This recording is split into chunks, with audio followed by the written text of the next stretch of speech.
નમસ્કાર વિદ્યાર્થી મિત્રો, હાર્દિક સ્વાગત છે તમારું એજ્યુકેશન એન્ડ ગુજરાતી ચેનલ પર. આજનો આપણો ટોપિક છે ધોરણ 9 વિષય સાયન્સ. તેમાં આપણે જોઈએ જીવ વિજ્ઞાન ચેપ્ટર 5. તેમનું નામ છે સજીવોનો પાયાનો એકમ. તેમાં આપણે જોઈએ વિભાગ એ. નીચેના દરેક પ્રશ્નનો માગ્યા મુજબ ઉત્તર લખો. પ્રત્યેકનો એક ગુણ છે. તેમાં જોઈએ પહેલું કે યકૃત કોષોને SERમાં વિષારી દ્રવ્યોને બિનવિષકારક બનવાની ક્રિયા થાય છે. બીજું, રીહો પર્ણના મૃત કોષો આશ્રુતિ ક્રિયા દર્શાવે છે, પરંતુ રસ સંકોચન દર્શાવતા નથી. આ વિધાન ખરું છે કે ખોટું? તો જવાબ આવશે ખોટું. આ વિધાન છે એ ખોટું છે. ત્યારબાદ આપણે જોઈએ ત્રીજું, વાયુ વિનિમય માટે કઈ ક્રિયા અગત્યની ભૂમિકા ભજવે છે? જવાબ આવશે પ્રસરણ. ચોથું, આંતરકોષીય વહન અને ઉત્પાદક સપાટી એમ બંને રીતે કાર્ય કરતી અંગિકા અંતઃકોષ રસજાળ છે. પાંચમું, કઈ અંગિકામાં સરળ શર્કરામાંથી જટિલ શર્કરાનું નિર્માણ થાય છે? જવાબ આવશે ગોલ્કી પ્રસાધન. છઠ્ઠું, કોષની કઈ અંગિકા પ્રોટીન સંશ્લેષણમાં અગત્યનો ભાગ ભજવે છે? જવાબ આવશે સી, રિબોઝોમ. સાતમું, નીચેના પૈકી કયું અંગિકા યુગ્મ પોતાનું આગવું DNA અને રિબોઝોમ ધરાવે છે? તેમાં આવશે હરિતકણ કણાભસૂત્ર. ત્યારબાદ આઠમું જોઈએ કે કઈ અંગિકા વનસ્પતિ કોષમાં કોષનો 50%થી 90% હિસ્સો આવરી લે છે? તેમાં જવાબ આવશે રસધાની. નવમો પ્રશ્ન જોઈએ, ATPનું પૂરું નામ જણાવો. તેમનો જવાબ છે એડેનોસાઇન ટ્રાઇફોસ્ફેટ. ત્યારબાદ દસમું કે પટલનું જૈવ સંશ્લેષણ એટલે શું? જવાબ જોઈએ કે અંતઃકોષ ઝાડ દ્વારા નિર્માણ થતા કેટલાક પ્રોટીન અને લિપિડ્સ કોષરસ પટના બંધારણમાં મદદરૂપ થાય છે અને ક્રિયાને પટલનું જૈવ સંશ્લેષણ કહે છે. ત્યારબાદ 11મું જોઈએ કે એક કોષીય સજીવ અમીબામાં અન્નધાનીનું સર્જન અંતર્વહન ક્રિયાને આભારી છે. આ વિધાન ખરું છે કે ખોટું? એમાં આવશે ખરું. ત્યારબાદ આપણે પ્રશ્ન 12મો જોઈએ, જોડકા જોડો. વિભાગ એ અને વિભાગ બી. તેમાં વિભાગ એમાં જોઈએ કોષ દિવાલ. તો તેમાં વિભાગ બીમાં આવશે સેલ્યુલોઝ. ત્યારબાદ આપણે જોઈએ બીજું કોષ રસ પટલ. તેમાં આવશે પ્રોટીન અને લિપિડ. પ્રશ્ન 13, જોડકા જોડો. તેમાં વિભાગ એકમાં બેક્ટેરિયા. જવાબમાં આવશે સી, ન્યુક્લિયોટિડ. બીજું પ્રાણી કોષ. તેમાં આવશે એ, તારા કેન્દ્ર. હવે આપણે જોઈએ પ્રશ્ન 14, આપેલી આકૃતિ એ અને બી ઓળખો. તેમાં એ છે એ અંડકોષ અને બી છે એ અસ્થિકોષ. ત્યારબાદ આપણે જોઈએ પ્રશ્ન 15મો કે નીચે આપેલા એકકોષી સજીવોમાંથી કયા કોષ દિવાલ ધરાવતા નથી? તેમાં અમીબા, પેરામીશિયમ, ક્લેમોડોમોન અને બેક્ટેરિયા. તેમાં આપણે જોઈએ કે અમીબા અને પેરામીશિયમ છે એ કોષ દિવાલ ધરાવતા નથી. ત્યારબાદ આપણે જોઈએ પ્રશ્ન 16, વાયરસ માટે કયું વિધાન સાચું છે? તેમાં આપણે જોઈએ એમાં વિધાન આપેલું છે કે તે કોઈ પણ પ્રકારના પટલ ધરાવતા નથી. અને બીજું વિધાન છે કે તેઓ ફક્ત જીવંત કોષમાં દાખલ થાય ત્યારે જ ગુણન કરે છે. તો આપણે જોઈએ કે વાયરસ માટે આ બંને વિધાન છે એ સાચા છે. ત્યારબાદ પ્રશ્ન 17મો જોઈએ કે સાચી જોડી કઈ છે. હવે એમાં આપણે પેલું જોઈએ ગોલ્ગી પ્રસાધન અને પાચક ઉત્સેચકો. બીજું છે અંતઃકોષ રસજાળ અને નિપજનું પેકેજિંગ. ત્રીજું લ્યુકોર પાર્ટ્સ પીળા કે નારંગી રંજક દ્રવ્યો. અને ચોથું કણાભસૂત્ર ડીએનએ અને રિબોઝોમ્સ. તો આમાંથી જોઈએ કે આપણે જે ચોથા નંબરની જોડી છે એ સાચી છે. એ છે કણાભસૂત્ર અને ડીએનએ અને રિબોઝોમ્સ. ત્યારબાદ આપણે 18મો પ્રશ્ન જોઈએ કે જો કોષને ચોક્કસ દ્રાવણમાં મૂકતા કોષ ફૂલેલા જોવા મળે તો તે દ્રાવણ કયું હશે. તો એમાં આવશે હાઇપોટોનિક. ત્યારબાદ 19મો જોઈએ કે સંયુક્ત સૂક્ષ્મદર્શક યંત્રમાં વસ્તુ કાચ કયા કયા પ્રકારના હોય છે. તેમાં આપણે જોઈએ કે ઓછી ક્ષમતાવાળા 10 અને વધુ ક્ષમતાવાળા 45. હવે આપણે 20મો પ્રશ્ન જોઈએ કે મને ઓળખો. હું પસંદગીશીલ પ્રવેશશીલ પટલ દ્વારા પ્રસરણની ક્રિયાનો વિશિષ્ટ કિસ્સો છું. તેમાં આવશે આશ્રુતિ. 21મો ક્યારે રંગસૂત્રીય દ્રવ્યો રંગસૂત્રોમાં પરિણમે છે. એમાં જવાબ આવશે કે જ્યારે કોષ વિભાજન તરફ આગળ વધે ત્યારે. 22મું કોષ કેન્દ્ર અને કોષ રસના વિવિધ પ્રદેશોમાં અંતઃકોષ રસજાળ દ્રવ્યોના વહન માટે માર્ગ તરીકેનું કાર્ય કરે છે. આ વિધાન ખરું છે કે ખોટું. એમાં આવશે ખરું. વિભાગ બી. નીચે આપેલા પ્રશ્નોના આશરે 40થી 50 શબ્દોમાં માગ્યા મુજબ ટૂંકમાં ઉત્તર લખો. પ્રત્યેકના 2 ગુણ છે. તેમાં પ્રશ્ન પહેલો કોષને સજીવનો બંધારણીય અને ક્રિયાત્મક એકમ શા માટે કહે છે. હમણાં જવાબ છે કે એકકોષીય સજીવો એક જ કોષના બનેલા છે અને બધા જ પાયાના કાર્ય કરવાની ક્ષમતા ધરાવે છે. ઉચ્ચ કક્ષાના બહુકોષીય સજીવો પેશી અંગ કે તંત્ર કક્ષાનું આયોજન ધરાવતા હોવા છતાં તેમના જીવનની શરૂઆત યુગ્મનજ એટલે કે ફલિતાંડથી થાય છે. બહુકોષીય સજીવોમાં શ્વસન પ્રકાશસંશ્લેષણ પ્રજનન વગેરે કાર્યો એકકોષીય સ્તરે થાય છે. આથી કોષને સજીવનો બંધારણીય તેમજ ક્રિયાત્મક એકમ કહે છે. હવે આપણે પ્રશ્ન બીજો જોઈએ કે કોષરસ પટલના 4 કાર્ય જણાવો. તેમાં આપણે જોઈએ કે તે કોષને તેના બાહ્ય પર્યાવરણથી અલગ રાખે છે. બીજું, તે કોષના અંદરના દ્રવ્યને આવરણ પૂરું પાડે છે. અને ત્રીજું, તેનું મુખ્ય કાર્ય કોષમાં પ્રવેશતા અને કોષમાંથી બહાર નીકળતા દ્રવ્યોનું નિયમનનું છે. ચોથું, તેમાંથી O2 અને O2 જેવા વાયુઓ પ્રસરણ દ્વારા પસાર થાય છે. તેમાંથી પાણીના અણુઓ આશ્રુતિ દ્વારા પસાર થાય છે. ત્યારબાદ આપણે જોઈએ પ્રશ્ન ત્રીજો તફાવતના 2 મુદ્દા લખો. એમાં પહેલામાં આપણે જોઈએ કે આદિકોષ કેન્દ્રીય હોય છે અને સુકોષ કેન્દ્રીય હોય છે. તેમાં પહેલું છે કદ. આદિકોષ કેન્દ્રમાં કે કદ સામાન્યતઃ નાના એટલે કે 1 થી 10 અને બીજામાં જોઈએ સુકેન્દ્રીય કોષમાં કદ સામાન્યતઃ મોટા એટલે કે 5 થી 100 યુએમના હોય છે. ત્યારબાદ બીજું જોઈએ રંગસૂત્ર એકલ. તો સુકેન્દ્રીય કોષમાં બીજું આવશે કેન્દ્રીય પ્રદેશ સુસ્પષ્ટ અને કોષ કેન્દ્ર પટલ દ્વારા આવરિત હોય છે.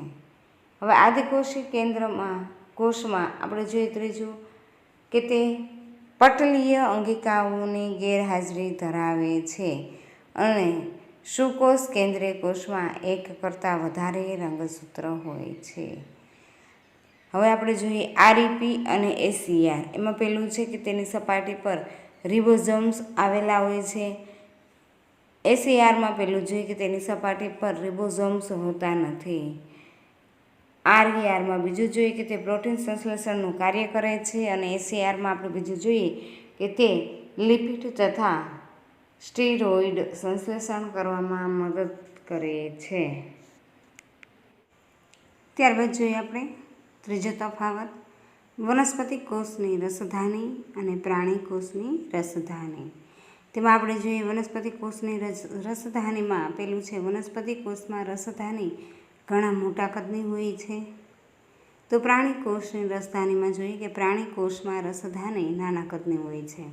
વનસ્પતિ કોષની રસધાની છે તેમાં આપણે બીજો પણ જોઈએ કે વનસ્પતિ કોષની રસધાની મુખ્યત્વે કોષીય દ્રવ્યોથી ભરેલી હોય છે, અને પ્રાણી કોષની રસધાની છે તે અન્નધાની તરીકે ખોરાકના દ્રવ્યો ધરાવે છે. આપણે જે વનસ્પતિ કોષની રસધાની છે તે કોષને આગુનતા અને બરડતા આપે છે, જ્યારે પ્રાણી કોષની રસધાની છે તે કેટલીક વિશિષ્ટ રસધાની તરીકે વધારાના પાણી અને નકામા પદાર્થોના કોષમાંથી ત્યાગ કરે છે. હવે આપણે જોઈએ પ્રશ્ન ચોથો, કારણ આપો. તેમાં જોઈએ કણાભ સૂત્રને કોષનું ઉર્જાઘર કહે છે. તેમાં આપણે જોઈએ કે સંજીવ કોષમાં જ્યાં ઉર્જા ઉત્પન્ન થાય તે અંગિકાને પાવર હાઉસ એટલે કે ઉર્જાઘર કહે છે. ત્યારબાદ બીજો પણ જોઈએ કે જીવનની વિવિધ રાસાયણિક પ્રવૃત્તિઓ માટે ઉર્જાની જરૂરિયાત હોય છે, અને તે ઉર્જા સ્વરૂપ ATP એટલે કે એડેનોસાઇન ટ્રાઇફોસ્ફેટ કણાભ સૂત્રમાં થતી પ્રક્રિયાઓ દ્વારા મુક્ત કરવામાં આવે છે. આથી કણાભ સૂત્રને કોષના પરિહાંશ કે ઉર્જાઘર તરીકે ઓળખવામાં આવે છે. ત્યારબાદ આપણે પ્રશ્ન 5મો જોઈએ કે વનસ્પતિ કોષની પ્રાણી કોષ સાથે તુલના કરો. તેમાં આપણે જોઈએ કે વનસ્પતિ કોષ અને પ્રાણી કોષ. વનસ્પતિ કોષમાં પહેલું છે કે તેમાં હરિતકણ હોય છે, અને પ્રાણી કોષમાં જોઈએ કે તેમાં હરિતકણોનો અભાવ હોય છે. આપણે વનસ્પતિ કોષમાં બીજો પણ જોઈએ કે તેમાં તારા કેન્દ્રનો અભાવ હોય છે, જ્યારે પ્રાણી કોષમાં આપણે બીજો પણ જોઈએ કે તેમાં તારક કેન્દ્ર હોય છે. હવે આપણે વનસ્પતિ કોષમાં ત્રીજો પણ જોઈએ કે તેમાં છે એ કોષ દિવાલ હોય છે, જ્યારે પ્રાણી કોષમાં કોષ દિવાલનો અભાવ હોય છે. વનસ્પતિ કોષમાં આપણે જોઈએ કે તેના રસધાની મોટા કદની હોય છે, અને પ્રાણી કોષમાં આપણે જોઈએ કે તેના રસધાની નાના કદની હોય છે. ત્યારબાદ આપણે પ્રશ્ન 6 જોઈએ, ગોલ્ગી પ્રસાધનના 4 કાર્ય જણાવો. તેમાં આપણે જોઈએ કે અંતઃકોષ રસ ઝાડ દ્વારા સંશ્લેષિત દ્રવ્યોનું ગોલ્ગી પ્રસાધન દ્વારા પેકેજિંગ કરી કોષની અંદર તથા કોષની બહાર મુક્ત કરવામાં આવે છે. નિપજોનું પેકેજિંગ, રૂપાંતરણ તેમજ સંગ્રહ કરવાના કાર્ય ગોલ્ગી પ્રસાધનની પુટિકાઓમાં થાય છે. કેટલાક કિસ્સામાં સરળ શર્કરાઓમાંથી જટિલ શર્કરાઓનું નિર્માણ કરે છે. તે લાઇસોઝોમ અંગિકાના નિર્માણ સાથે સંકળાયેલી છે. ત્યારબાદ આપણે જોઈએ પ્રશ્ન 7મો કે કોષ દિવાલ પર ટૂંક નોંધ લખો. તેમાં આપણે જોઈએ કે વનસ્પતિ કોષમાં કોષ રસપટલની બહારની તરફ આવેલા કોષની સૌથી બહારના સખત આવરણને કોષ દિવાલ કહે છે. પ્રાણી કોષમાં કોષ દિવાલનો અભાવ હોય છે. વનસ્પતિ કોષની કોષ દિવાલમાં મુખ્યત્વે સેલ્યુલોઝ પદાર્થ આવેલો છે. તે વનસ્પતિને બંધારણીય મજબૂતાઈ આપે છે. હવે આપણે જોઈએ તેમના કાર્યો. તો તે છે કોષનો આકાર જાળવી રાખે છે. તે કોષમાં પાણી અને પ્રવાહીમાં રહેલા પદાર્થને પ્રવેશવા દે છે, જેથી જીવંત કોષ દ્વારા પદાર્થનો વિનિમય શક્ય બને છે. તે કોષને વધુ પડતા જલ શોષણથી બચાવે છે, અને તે કોષને યાંત્રિક મજબૂતાઈ આપે છે. ત્યારબાદ આપણે જોઈએ પ્રશ્ન 8મો છે રોબર્ટ હૂકનું કાર્ય સમજાવો. તેમાં આપણે જોઈએ કે રોબર્ટ હૂક નામના અંગ્રેજ વૈજ્ઞાનિકે 1665માં પ્રાથમિક સૂક્ષ્મદર્શક યંત્રમાં બાટલીના બૂચના પાતળા છેદનું નિરીક્ષણ કરતાં તેમાં તેમણે મધપૂડાના ખાના જેવી રચના જોવા મળી. તેને કોષ તરીકે ઓળખાવી કોષ શબ્દ લેટિન શબ્દ સેલ્યુલામાંથી મેળવ્યો છે. જેનો અર્થ નાનો ઓરડો થાય છે. ત્યારબાદ આપણે જોઈએ વિભાગ સી કે નીચે આપેલા પ્રશ્નોના આધારે 60થી 80 શબ્દોમાં મુદ્દાસર ઉત્તર લખો. પ્રત્યેકના 3 ગુણ છે. હવે આપણે જોઈએ પેલું છે માહિતીસભર નોંધ લખો. તેમાં આવશે રજક કણો, પ્લાસ્ટિડ્સ. તેમાં આપણે જોઈએ કે રંજક કણો છે એ માત્ર વનસ્પતિ કોષમાં હોય છે. તેના 2 પ્રકાર છે. તેમાં આપણે પેલું જોઈએ, પેલો પ્રકાર છે એનો રંગકણો. તો તેમાં ક્લોરોફિલ રંજક દ્રવ્ય ધરાવતા રંજકણોને હરિતકણોને હરિતકણ કહે છે. તેમાં આપણે જોઈએ કે હરિતકણ ક્લોરોફિલ ઉપરાંત પીળા અને નારંગી રંગના હોય છે. હરિતકણ પ્રકાશ સંશ્લેષણ માટે અગત્યના છે. તેમાં આપણે જોઈએ કે રંગવિહીન કણો, તો તે પ્રાથમિક કક્ષાની અંગિકાઓ છે. તેમાં સ્ટાર્ચ, ચરબી અને પ્રોટીનનો સંગ્રહ થાય છે. રચના જોઈએ તો કે રચના છે એ રંજક કણોની બાહ્ય રચના કણાભ સૂત્ર જેવી હોય છે.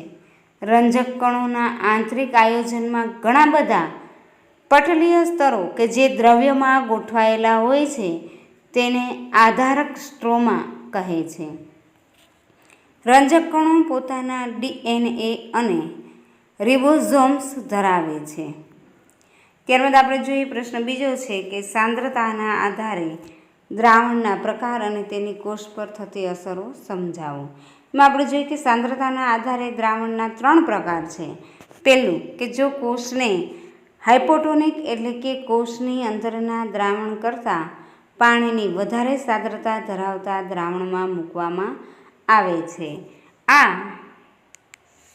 ઘટનામાં વધારે પાણી કોષમાં દાખલ થાય છે અને પાણીના શોષણથી કોષ ફૂલે છે. બીજું, જો કોષને આઇસોટોનિક એટલે કે કોષની અંદરના દ્રાવણ જેટલી પાણીની સાંદ્રતા ધરાવતા દ્રાવણમાં મૂકવામાં આવે ત્યારે પાણી બંને દિશામાં પસાર થશે. જેટલું પાણી કોષમાં દાખલ થાય છે એટલું જ પાણી કોષમાંથી બહાર નીકળે છે. આથી કોષના કદમાં કોઈ ફેરફાર થશે નહીં. જો કોષને હાઇપરટોનિક એટલે કે કોષની અંદરના દ્રાવણ કરતાં પાણીની ઓછી સાંદ્રતા ધરાવતા દ્રાવણમાં મૂકવામાં આવે છે ત્યારે પાણી કોષની બહાર નીકળે છે. પરિણામે કોષ સંકોચાય છે. હવે આપણે જોઈએ ત્રીજું કે લાઇસોઝોમની રચના, મહત્વ અને હાનિકારક અસર સમજાવો. એમાં આપણે જોઈએ એમની રચના તો કે ગોલ્ગી પ્રસાધનમાંથી પુટિકાઓ રૂપે લાઇસોઝોમ ઉત્પન્ન થાય છે.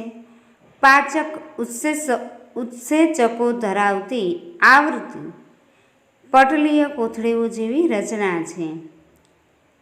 સાયસોઝોમ કોથળીના ઉત્સેચકો કણિકામય અંતઃકોષ રસ ઝાડ દ્વારા નિર્માણ પામે છે. તેમનું મહત્વ જોઈએ કે લાઇસોઝોમ જોશાંતરીય પાચન માટે કોષાંતરીય પાચન માટે અગત્ય ધરાવે છે, કારણ કે બધા કાર્બનિક દ્રવ્યોનું પાચન કરવાની ક્ષમતા ધરાવતા સક્રિય પાચક ઉત્સેચકો ધરાવે છે. તે કોઈપણ વિદેશી દ્રવ્ય તેમજ તૂટેલી કે નાશ થવાના આરે હોય તેવી જૂની કોષીય અંગિકાઓનું પાચન કે વિઘટન કરી કોષને સ્વચ્છ રાખવામાં મદદરૂપ થાય છે. આમ લાઇસોઝોમ કોષના ઉત્સર્ગ દ્રવ્ય અને તંત્રના પ્રકાર તરીકે. બીજું જોઈએ હાનિકારક. તેમજ કોષીય દરમિયાન વિક્ષેપ સર્જાતા લાઇસોઝોમ પોતાના જ કોષનું પાચન કરે છે. ત્યારબાદ આપણે ચોથો પોઈન્ટ જોઈએ પ્રશ્ન 4 કે આદિકોષ કેન્દ્રીય કોષની રચના સમજાવો. તેમાં આપણે જોઈએ કે પ્રાથમિક પ્રકારનું કોષ કેન્દ્ર ધરાવતા કોષને આદિકોષ કેન્દ્રીય કોષ કે પ્રોકેરિયોટિક કોષ કહે છે. આવા કોષ ધરાવતા સજીવોને આદિકોષ કેન્દ્રીય સજીવો કહે છે. દાખલા તરીકે બેક્ટેરિયા એટલે કે જીવાણુ. તેમાં જોઈએ કે સાયનોબેક્ટેરિયા એટલે કે નીલરહિત લીલ, તેમાં કોષકેન્દ્ર પટલના અભાવને કારણે કોષનો કોષકેન્દ્રીય પ્રદેશ ઓછો વિકાસ પામેલો હોય છે. આ અવિકસિત કોષ કેન્દ્રીય પ્રદેશમાં માત્ર ન્યુક્લિક એસિડ હોય છે, તેને ન્યુક્લિયલ એસિડ કહે છે. વિવિધ પટલમય અંગિકાઓ, કણાભસૂત્ર, હરિતકણ, ગોલ્ગી પ્રસાધન, અંતઃકોષ રસ ઝાડ વગેરેનો અભાવ હોય છે. વિવિધ પટલમય અંગિકાઓના અભાવે અંગિકા દ્વારા થતા ઘણા કાર્યો કોષરસીય ભાગો દ્વારા નિર્બળ રીતે આયોજન પામે છે. પ્રકાશ સંશ્લેષણની બેક્ટેરિયા એટલે કે આદિકોષ કેન્દ્રીય સજીવોમાં ક્લોરોફિલ કોષ રસી પટલની પુટિકા એટલે કે કોથળી જેવી રચનામાં હોય છે.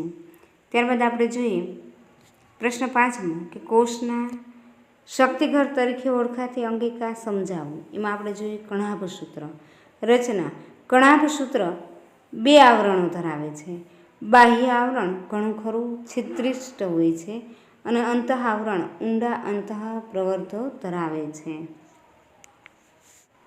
આ અંતઃ પ્રવર્યો એટીપી નિર્માણ માટેની રાસાયણિક પ્રક્રિયાઓ માટે વિશાળ સપાટીનું નિર્માણ કરે છે.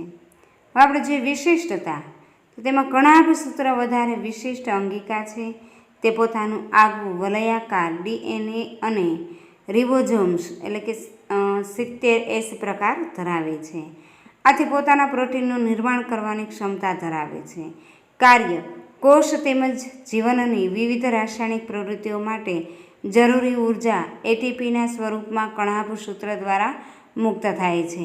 એટીપી કોષના ઉર્જા શક્તિ એટલે કે ચરણ તરીકે અને તેનું નિર્માણ કરતા કણાભસૂત્ર કોષના ઉર્જાઘર તરીકે ઓળખાય છે. ત્યારબાદ આપણે જોઈએ પ્રશ્ન 6 માહિતીસભર નોંધ લખો. તેમાં જોઈએ રસધાનીઓ. તો આપણે જોઈએ કે રસધાનીઓ ઘન કે પ્રવાહી પદાર્થોનો સંગ્રહ કરતી કોથળી જેવી રચનાઓ છે. વનસ્પતિ કોષમાં રસધાની એટલે કે વનસ્પતિ કોષમાં રસધાની મોટા કદની હોય છે. કેટલાક વનસ્પતિ કોષોમાં કેન્દ્રસ્થ રસધાની કોષના કદનો 50થી 90% જેટલો ભાગ રોકે છે. વનસ્પતિ કોષમાં રસધાનીઓ કોષીય દ્રવ્યોથી ભરેલી હોય છે. ખાસ કરીને વનસ્પતિ કોષમાં અગત્યના ઘણા દ્રવ્યો જેવા કે એમિનો એસિડ, શર્કરાઓ, વિવિધ કાર્બોનિક એસિડ અને કેટલાક પ્રોટીનનો સંગ્રહ રસધાનીઓમાં થાય છે. તે વનસ્પતિ કોષને આસુન્નતા અને બરડતા આપે છે. ત્યારબાદ આપણે જોઈએ પ્રાણી કોષમાં રસધાની. તેમાં આપણે જોઈએ પ્રાણી કોષમાં નાના કદની રસધાની હોય છે. અમીબા જેવા અંકકોષી પ્રાણીમાં ખોરાકનો સંગ્રહ કરતી રસધાની અન્નધાની સ્વરૂપે જોવા મળે છે. મીઠા જળમાં વસવાટ કરતા એકકોષી પ્રજીવો અમીબા પેરામિટિશિયમ વિશિષ્ટ પ્રકારની રસધાની આકુશંક રસધાની ધરાવે છે. તે વધારાના પ્રાણી અને કેટલાક નકામા પદાર્થોનો કોષમાંથી ત્યાગ કરે છે. ત્યારબાદ આપણે જોઈએ વિભાગ ડીમાં કે નીચે આપેલા પ્રશ્નોના આશરે 90થી 120 શબ્દમાં માગ્યા મુજબ સવિસ્તર ઉત્તર લખો. પ્રત્યેકનો 4 ગુણ છે. હવે આપણે પ્રશ્ન પહેલો જોઈએ કે અંતઃકોષરસ ઝાડના સ્થાન, રચના, પ્રકાર અને કાર્યોની સમજૂતી આપો.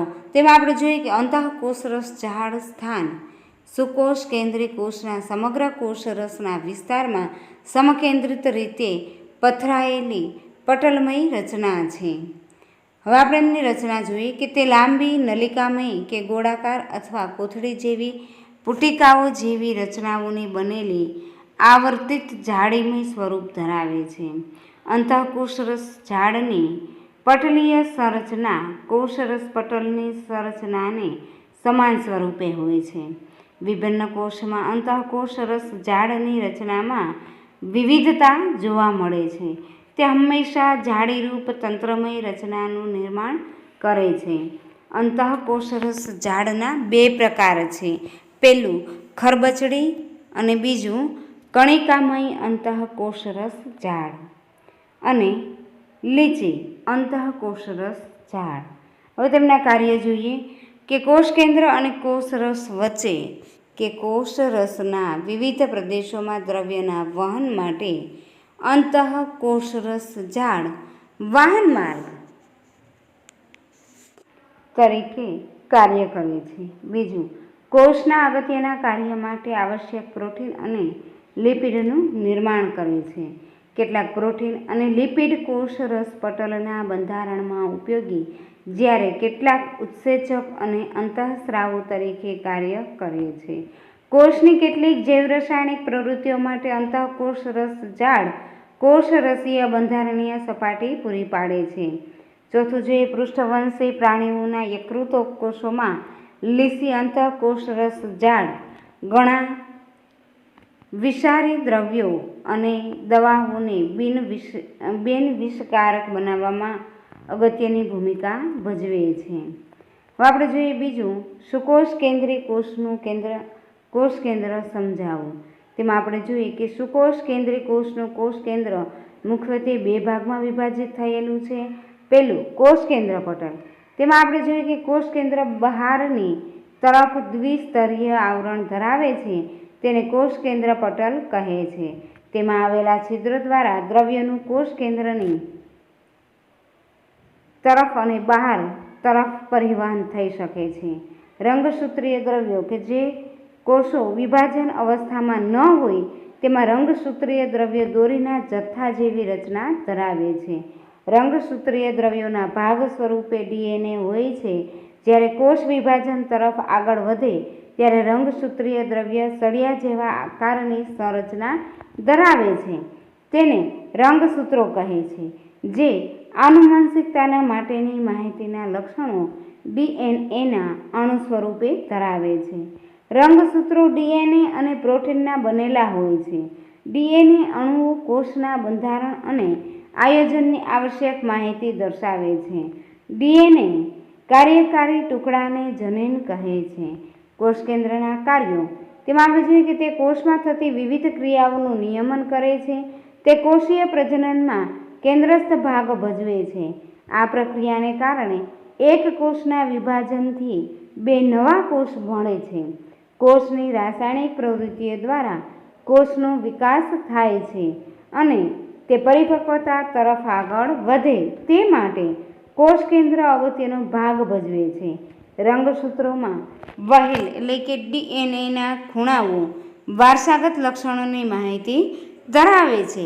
તે દ્વારા વારસાગત લક્ષણોનું તેની પેઢીમાં વહન થાય છે. થેન્ક યુ વિદ્યાર્થી મિત્રો.